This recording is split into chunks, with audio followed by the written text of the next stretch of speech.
मित्रों सीताराम। आज का टॉपिक है अंत भला तो सब भला और राम नाम की शक्ति। मित्रों, हमारे यहाँ वेदों पुराणों में बताया गया है कि मनुष्य यदि अपने मृत्यु के समय अगर राम का नाम एक बार ले लेता है तो मित्रों उसकी मुक्ति हो जाती है। और मित्रों, अगर उसका मन अगर कहीं भोग विलास या सांसारिक किसी भी चीज में अटक गया तो मित्रों उसको उसी तरह की योनि में जाना पड़ता है। इसीलिए मित्रों, हमारे यहाँ जब भी आदमी अंतिम समय पर शैया पर होता है तो उसे घर परिवार वाले सलाह देते हैं कि अपने मुंह से राम राम का उच्चारण करो। और मित्रों, अगर जातक राम नाम का उच्चारण कर लेता है तो माना जाता है कि वह इस भवसागर से पार हो गया है। मित्रों, इस ढाई अक्षर के नाम में इतनी शक्ति है कि एक बार उच्चारण करते ही आदमी के जो पिछले पाप कर्म है वो शांत हो जाते हैं। और मित्रों, जो जातक है वो इस भवसागर से हमेशा हमेशा के लिए मुक्त हो जाता है। अतः मित्रों, जो साधक वर्षों से राम नाम का जाप कर रहा है या राम नाम का भजन कर रहा है या राम नाम को रोजाना कागज पर लिखकर प्रभु को अर्पण कर रहा है, इस तरह के जातक का तो निश्चित ही बेड़ा पार होना पक्का है। मित्रों, श्रीमद् भागवत में एक प्रसंग मिलता है जड़ भरत का।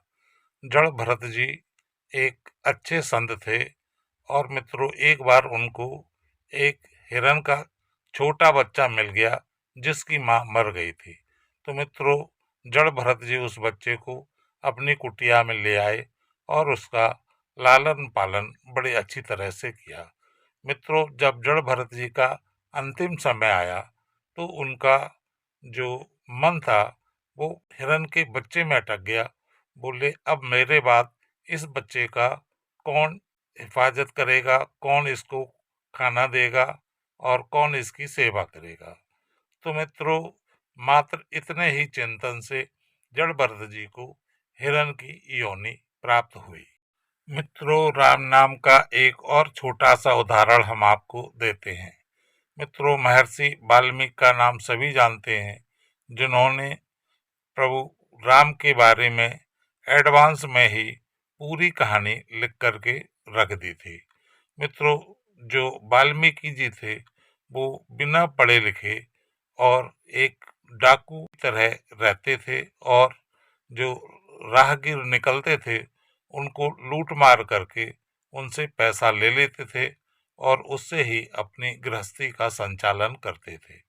मित्रों, एक बार नारद जी सामने आ गए। नारद जी ने पूछा, डाकू तुम ये सब क्यों कर रहे हो? तो वाल्मीकि जी ने उत्तर दिया कि प्रभु, हम अपने परिवार के लालन पालन के लिए ये सब व्यवस्था कर रहे हैं। तो नारद जी ने कहा, आपने कभी ये सोचा है कि जो ये आप पाप कर्म कर रहे हो इसके भागीदार तुम ही होगे या तुम्हारे पूरे घर के सदस्य होंगे? तो वाल्मीकि जी असमंजस में पड़ गए। उन्होंने कहा, ये तो हम आपको घर वालों से पूछकर ही बता पाएंगे। मित्रों, वाल्मीकि जी अपने घर गए और जाके उन्होंने परिवार से पूछा कि जो मैं ये अधर्म का पैसा लाकर परिवार का संचालन कर रहा हूँ, इसका जो पाप होगा उसमें आप सभी लोग भागीदार होंगे? तो मित्रों, सभी परिवार वालों ने बोला कि भाई, मैं इसके लिए भागीदार क्यों होऊंगा, क्योंकि जो पैसा आप लाते हो ये तो स्वयं आप ही लाते हो और आप ही करते हो, इसलिए इस पाप के भागीदार आप ही होगे।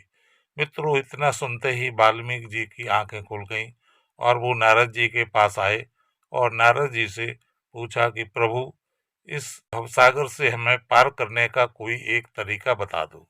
मित्रों, जो वाल्मीकि जी थे वो राम राम सीधे सीधे कहने में भी असमर्थ थे। तो नारद जी ने उनको बोला कि आप मरा मरा का जाप करो। मित्रों, वाल्मीकि जी ने नारद जी की बात मानकर मरा मरा का जाप किया और मित्रों एक दिन वो एक महान संत बन गए और उन्होंने एक इतने बड़े ग्रंथ की रचना कर डाली।